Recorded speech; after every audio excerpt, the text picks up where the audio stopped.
वो सब तो ठीक है, लेकिन तुम इतनी रात में यहाँ क्या कर रहे हो? वो मैं यहाँ किसी का इंतजार कर रहा हूँ। मतलब? वो सब छोड़ो, आप मुझे आगे तक छोड़ दोगे? अच्छा ठीक है, बैठो।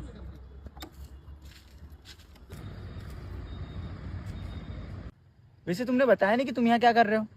इंतजार। किसका? मेरी पत्नी का। अच्छा, वो मर गई है क्या? मरा तो मैं हूँ। तूने मुझे पागल समझ के रखा है क्या? तू मर चुका है, इसका मतलब तू भूत है। अच्छा तू भूत है ना, चल गायब होके दिखा। इसने कहा भूत गायब होते हैं। मंगल भावा